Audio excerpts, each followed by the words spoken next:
Hello friends, I am खुशी Dubey from जीगीम school. आज हम लोग पढ़ेंगे हिस्ट्री यानी इतिहास और नागरिक शास्त्र। तो आज हम लोग इतिहास पढ़ेंगे छठी कक्षा का। देखिए, आज हम लोग पार्ट 8 पढ़ेंगे मौर्य साम्राज्योत्तर राज्य। यहाँ पर देखिए मैप दिया गया है। पहले पेज में आप देख रहे हैं मैप दिया गया है। ईस्वी सन 4वीं शताब्दी से 6ठी शताब्दी का भारत, मतलब 4वीं शताब्दी से 6ठी शताब्दी तक का भारत का ये मैप दिया गया है। यहाँ पर आप देख रहे हैं, वहाँ पर कुछ नाम दिए गए हैं।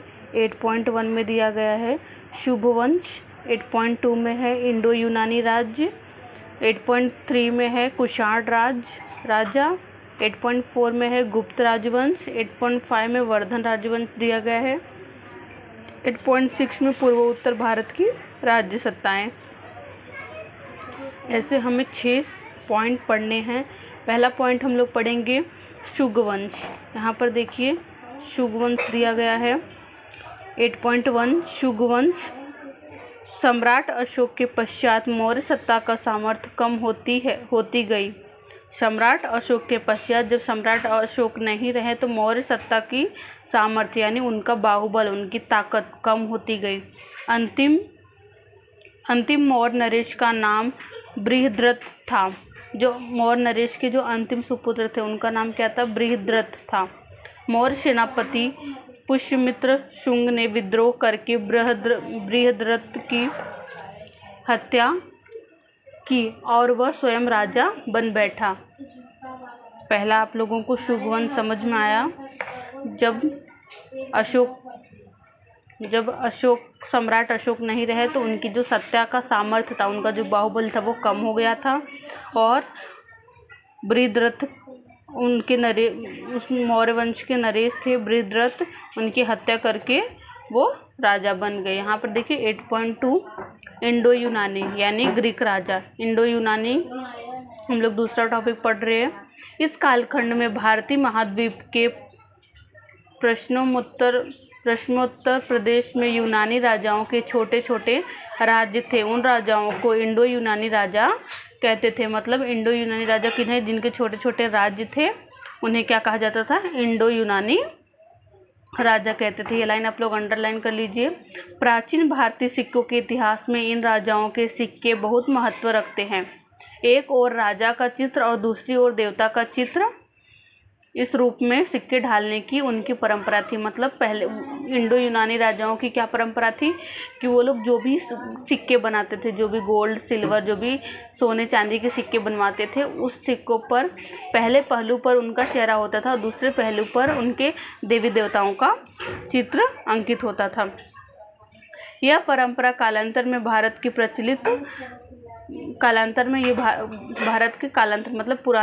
पुराने टाइम पे ये सब प्रसिद्ध थी, फेमस थी। इंडो यूनानी राजाओं में विख्यात राजा मिनेंडर था। इंडो यूनानी राजाओं में विख्यात सबसे ज़्यादा कौन था? मिनेंडर। उसने बौद्ध भिक्षु नागसेन के साथ बौद्ध दर्शन पर शास्त्रार्थ किया। मिनेंडर ने तात्पर्य मिलिंद है। मिनेंडर का मतलब क्या हुआ? मिलिंद। उसने भिक्षु नागसेन के पूछे प्रश्नों में से मिलिंद पुच्छ ग्रंथ की निर्मित हुई। पाली भाषा में पुह शब्द का अर्थ प्रश्न होता है। पुह शब्द का अर्थ क्या होता है? पाली लैंग्वेज में उसका मतलब होता है क्वेश्चन। हम लोग देखिए तीसरा 8.3 देखेंगे कुषाण राजा। यहाँ पर देखिए कि क्या लिखा है? कुषाण राजा। सॉरी, स्क्रीन हिल गई। यहाँ पर देखिए भारत में विभिन्न लोगों की टोलियां बाहर से निरंतर आती रही। भारत में विभिन्न लोगों की टोलियां बाहर से निरंतर आती रही। उनमें मध्य एशिया के कुषाण नाम की टोलियां आई थी। पहले आप जानते हैं भारत में बहुत सारे लोग आए, राज्य की ओर चले गए, तो जो लोग आते थे उनकी टोलियों की बातें हो रही है। तो वहाँ पर जो लोग टोलियाँ, यहाँ पे कुषाण राजा की टोली आई है, मतलब उनका पूरा ग्रुप आया है। ईस्वी सन की पहली शताब्दी में उन्होंने पश्चिम उत्तर प्रदेश और कश्मीर में अपना राज्य प्रस्थापित किया। भारत में सोने के सिक्के ढालने का प्रारंभ कुषाण राजाओं ने किया। भारत में सोने के सिक्के यूज़ किए जाएंगे। ये परंपरा किसने स्टार्ट की कुषाण राजाओं ने। कुषाण राजा ने क्या किया बेटा, इसको अंडरलाइन कर लेना आप लोग। कुषाण राजा क्या कहते हैं, कुषाण राजा ने क्या काम किया था भारत में कि उन्होंने सोने के सिक्के का उपयोग करना लोगों को बताया था। सिक्कों पर गौतम बुद्ध और विविध भारतीय देवताओं की प्रतिमाओं का उपयोग करने की प्रथा कुषाण राजाओं ने प्रारंभ की। कुषाण राजा कनिष्क के साम्राज्य का विस्तार किया। कुषाण राजा ने क्या किया था, कनिष्क के साम्राज्य का विस्तार किया, मतलब हर जगह कनिष्क के साम्राज्य की विस्तार किया उन्होंने। अब यहाँ पे सम्राट कनिष्क कौन है वो देखिए आप लोग। कनिष्क का साम्राज्य पश्चिम में काबुल से लेकर पूर्व में वाराणसी तक फैला हुआ है। मतलब काबुल कहाँ पर है, पाकिस्तान में, तो पश्चिम के काबुल मतलब काबुल यानी पाकिस्तान से लेकर वाराणसी है, वाराणसी हिंदुस्तान में है, ये बनारस ये यूपी में है, उत्तर प्रदेश में। तो इसका मतलब है कि वो काबुल से लेकर मतलब पाकिस्तान की काबुल से लेकर के हिंदुस्तान तक वो फैला हुआ था। कनिष्क के सोने और तांबे के सिक्के पाए गए। कनिष्क के सोने और कनिष्क ने कौन कौन से सिक्के, सोने और तांबे दोनों के सिक्के चलाए थे। कनिष्क के कालखंड में बौद्ध धर्म की चौथी परिषद कश्मीर में आयोजित की गई। कनिष्क के कालखंड में मतलब कनिष्क के टाइम पर बौद्ध धर्म की चौथी परिषद कहाँ पे स्थापित की गई, कश्मीर में आयोजित की गई थी। कनिष्क ने कश्मीर में कनिष्कपुर नामक शहर बसाया। क्या बसाया बेटा, उन्होंने एक कनिष्कपुर नामक शहर बसाया था अपने नाम पर। श्रीनगर के समीप कामपुर नाम का एक गांव कनिष्कपुर होना चाहिए। मतलब आप जाएंगे कश्मीर में तो वहाँ पर एक श्रीनगर है, उसके समीप में ही है ये। कनिष्क के कालखंड में अश्वघोष नामक कवि हुआ। कनिष्क के कालखंड में कौन था, एक अश्वघोष नामक कवि था, कविता लिखने वाला। उसने बुद्धचरित और वज्रसूची ग्रंथ लिखे। देखो उसने क्या लिखे, बुद्धचरित, इसको आप अंडरलाइन कर लो, मैंने किया हुआ है, जैसे बुद्धचरित और वज्रसूची ग्रंथ लिखे। कनिष्क के दरबार में प्रसिद्ध वैद्य चरक था। देखिए उनके दरबार में वैद्य चरक था। अब देखिए सोने के सिक्कों का जो बातें चल रही है, देखिए कैसे एक पहलू पर उनका चेहरा होता है और दूसरे चेहरे यहाँ पे बुद्ध भगवान का चेहरा छपा हुआ है। आप लोग ये पढ़ेंगे तो आपको ये पता चल जाएगा। ये पहले पहलू पर उनके राजाओं का चेहरा होता था और दूसरे पहलू पर उनके देवी देवताओं का। तो कनिष्क के देवी देवता कनिष्क ने बुद्ध भगवान का चित्र छपवाया था। ठीक है, मैं पेज टर्न कर रही हूँ। यहाँ पर देखिए गुप्त राजवंश, किसी बच्चे ने लगता है पेज में पूरा कचरा कर दिया। गुप्त राजवंश देखिए, ईस्वी सन की 3री शताब्दी के अंत में उत्तर भारत में गुप्त राजवंश की सत्ता का उदय हुआ। लगभग 3 शताब्दियों तक गुप्त राजवंश सत्ता में था। मतलब गुप्त राजवंश कितने, 3 शताब्दियों तक वो राजवंश सत्ता में था। मतलब 1 शताब्दी यानी 100 सेंचुरी, 300 सेंचुरी तक था। गुप्त राजवंश के संस्थापक का नाम श्रीगुप्त था।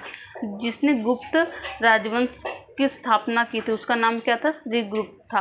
गुप्त राजवंश में समुद्रगुप्त तथा चंद्रगुप्त द्वितीय विशेष रूप से उल्लेखनीय सम्राट थे। ये 2 उनके उल्लेखनीय सम्राट हैं। यहाँ पर देखिए समुद्रगुप्त कौन थे, गुप्त राजा चंद्रगुप्त प्रथम के कार्यकाल में गुप्तों के राज्य विस्तार का प्रारंभ हुआ। उसके पुत्र समुद्रगुप्त के आसपास के राजाओं को पराजित करके इस विस्तार को और अधिक बढ़ाया। उसके कार्यकाल में गुप्त सत्ता असम से पंजाब तक फैली हुई थी। उसके कार्यकाल में बेटा गुप्त सत्ता कहाँ से, असम से लेकर के पंजाब तक फैली हुई थी। उसने तमिलनाडु के कांची तक का पूर्व तटीय प्रदेश भी जीत लिया था। मतलब उसने क्या किया, जो तमिलनाडु का कांची था, कांचीपुरम आप लोगों ने सुना रहेगा, वहाँ से लेकर वहाँ तक उसने जीत लिया था। समुद्रगुप्त के इस विजयी अभियान से उसकी सत्ता की धाक सर्वत्र बढ़ गई। मतलब वो जीतने के बाद वो क्या बन, शक्तिशाली राजा बन गया था। परिणामतः पश्चिमोत्तर राजाओं और श्रीलंका के राजाओं ने भी उसके साथ मित्रता संधि कर ली। यानी पता है ना आप लोगों को, जो ताकतवर रहते हैं लोग उन्हीं से संधि करते हैं। तो श्रीलंका के राजाओं ने भी इसके साथ में मेलजोल बढ़ा लिया। प्रयाग के स्तंभ लेख से समुद्रगुप्त का पराक्रम तथा उसके द्वारा पाई गई विजयों का विस्तृत वर्णन मिलता है। मतलब प्रयागराज यानी इलाहाबाद, अब वहाँ पे प्रयागराज उसका नाम हो गया है। मतलब वहाँ से उनके पराक्रम, जो भी उनकी कुशलता थी उसका पराक्रम का वहाँ से बढ़ाई होता था। यह लेख प्रयाग प्रशस्ति के रूप में विख्यात है। इसे इलाहाबाद प्रशस्ति भी कहा जाता है। समुद्रगुप्त वीणा वादन में प्रवीण है। समुद्रगुप्त वीणा बजाने में बहुत ही कुशल थे। समुद्रगुप्त ने विभिन्न प्रतिमाओं वाले सिक्कों ढाले, वो मतलब अलग अलग डिजाइन के सिक्के बनवाते थे। उनमें एक सिक्का ऐसा है जिसमें वह स्वयं वीणा बजाते हुए दिखाई देता है। उस पर समुद्रगुप्त शब्द अंकित है। यहाँ पर आप लोग ये चित्र देखिए, यहाँ पे वो वीणा बजाते हुए उसने अपना खुद का एक पिक्चर छपवाया है और वहाँ पे जो भी लिखा है वो समुद्रगुप्त लिखा है। चंद्रगुप्त दूसरा, अब यहाँ पे देखिए दो नाम थे, समुद्रगुप्त और चंद्रगुप्त। आप लोग ने समुद्रगुप्त पढ़ा, अब हम लोग पढ़ेंगे चंद्रगुप्त। चंद्रगुप्त द्वितीय, देखिए चंद्रगुप्त द्वितीय समुद्रगुप्त का बेटा था। चंद्रगुप्त कौन था? ये समुद्रगुप्त का बेटा था। उसने गुप्त साम्राज्य को पश्चिमोत्तर में बढ़ाया। कहाँ बढ़ाया उसने? पश्चिम साइड बढ़ाया। उसके मालवा, गुजरात और सौराष्ट्र जीत ले। उसने क्या क्या जीता बेटा? ये लाइन अंडरलाइन कर लीजिएगा, मालवा, गुजरात और सौराष्ट्र।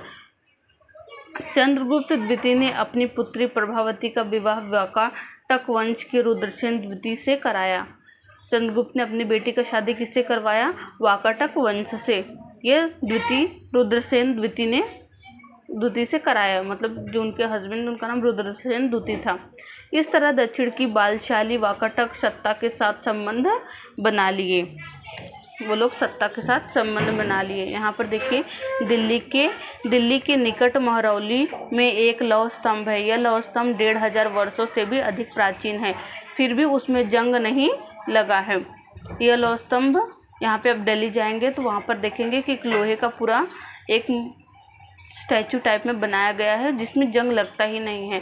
यह लौह स्तंभ प्राचीन भारतीयों द्वारा तकनीकी में की गई उन्नति का प्रतीक है। मतलब ये मानव की तकनीकी का एक प्रतीक बन गया है, एक साइन बन गया उनका। इस लौह स्तंभ पर अंकित लेख में चंद्र नामक राजा के उल्लेख के आधार पर यह माना जाता है कि यह लौह स्तंभ चंद्रगुप्त द्वितीय के कालखंड का है। मतलब उस लौह स्तंभ को आप देखकर ये समझ जाएंगे कि ये चंद्रगुप्त के टाइम का लौह स्तंभ है। चंद्रगुप्त द्वितीय के कार्यकाल में बौद्ध भिक्षु फहियान चीन से भारत में आया था। चंद्रगुप्त के टाइम पे कौन आया था बेटा? बौद्ध भिक्षु फहियान, ये भारत आया था। उसने अपनी भारत यात्रा का वर्णन लिख रखा है। उसने गुप्त साम्राज्य की उत्तर राज्य प्रशासन की जानकारी मिलती है। उससे हमें क्या मिलता है कि हमारे उस गुप्त साम्राज्य, मतलब हमारे भारत की गुप्त साम्राज्य की जानकारी मिलती है। अब 5वां पॉइंट देखिए, वर्धन राजवंश। वर्धन राजवंश कौन है? गुप्त साम्राज्य का प्रभाव कम होने पर उत्तर भारत में कई राज्यों का उदय हुआ। मतलब जब गुप्त साम्राज्य का प्रभाव धीरे धीरे कम होने लगा तो भारत में बहुत सारे राज्यों का उदय हुआ। उनमें से एक वर्धन राजवंश था। बहुत सारे राजाओं का उदय हुआ था तो उसमें से एक कौन है? वर्धन राजवंश। दिल्ली के निकट थानेसर नामक एक स्थान पर प्रभावर्धन नाम का एक राजा राज्य करता था। ये आप लोग लाइन अंडरलाइन कर लीजिए। उनमें उसने वर्धन राजवंश की स्थापना की। मतलब जिसने वर्धन राजवंश की स्थापना की उसका नाम क्या था? प्रभाकर वर्धन। हर्षवर्धन उसका बेटा था। प्रभाकर वर्धन का बेटा कौन है? हर्षवर्धन है। हर्षवर्धन ने वर्धन साम्राज्य का विस्तार किया। इसने वर्धन साम्राज्य का और बढ़ाया। उसके कार्यकाल में वर्धन साम्राज्य का विस्तार उत्तर से नेपाल, दक्षिण में नर्मदा नदी और पूर्व में असम और पश्चिम में गुजरात तक फैला हुआ था। मतलब उसने नेपाल और दक्षिण में नर्मदा नदी और असम और गुजरात तक उसने अपने राज्य को फैला दिया था। प्राचीन असम को कामरूप कहते हैं। असम को पहले क्या कहा जाता था? कामरूप कहते थे। वहाँ का राजा भास्कर वर्मन से उससे मित्रता के संबंध थे। मतलब जो ये हर्षवर्धन था, ये असम के जो राजा थे भास्कर वर्मन, उनसे अपना संबंध बना लिया था। हर्षवर्धन ने अपना राजदूत चीनी दरबार में भेजा था। हर्षवर्धन ने क्या किया? अपने राजदूत को चीनी दरबार में भेजा था, यानी चाइना में। हर्षवर्धन ने चीन के सम्राट के साथ मित्रता के संबंध प्रस्थापित किए थे। उसने अपनी राजधानी कन्नौज में प्रस्थापित की। उसने अपनी राजधानी कहाँ पे, कन्नौज में प्रस्थापित किया। उसके कार्यकाल में व्यापार में समृद्धि हुई। हर्षवर्धन राज्य की आय का बहुत बड़ा हिस्सा प्रजा के हितों के लिए उपयोग में लाता था। मतलब हर्षवर्धन क्या करता था कि अपने राज्य का आधा से ज़्यादा भाग वो लोगों में दान कर देता था। प्रत्येक 5 वर्षों में वह अपनी संपूर्ण संपत्ति प्रजा में दान कर दिया। देखिए वो मतलब हर 5वें वर्ष में उसकी संपत्ति का जितना भी भाग, थोड़ा भाग बचाकर सारे भाग को वो दान कर देता था। हर्षवर्धन के दरबार में राज्य कवि बाणभट्ट था। हर्षवर्धन के दरबार में कौन था, ये आप लोग अंडरलाइन कर लीजिए, राज्य कवि बाणभट्ट थे। उसने हर्षवर्धन के जीवन पर हर्षचरित ग्रंथ लिखा। क्या लिखा था, उसने हर्षचरित ग्रंथ लिखा था। उसी के आधार पर हर्षवर्धन के कार्यकाल की जानकारी प्राप्त होती है। हर्षवर्धन ने बौद्ध धर्म का स्वीकार किया। उसने अन्य धर्मों को भी उदार प्रश्रय दिया था। हर्षवर्धन ने 3 संस्कृति नाटक, रत्नावली, नागानंद और प्रदर्शिका लिखे। ये लोग आप अंडरलाइन कर लीजिए ऐसे। उसने 3 संस्कृति रत्नावली, नागानंद और प्रदर्शिका लिखी। उसके समय में युआन स्वांग नामक बौद्ध भिक्षु चीन से भारत आया था। उसके समय में कौन आया था, युआन स्वांग नामक बौद्ध भिक्षु।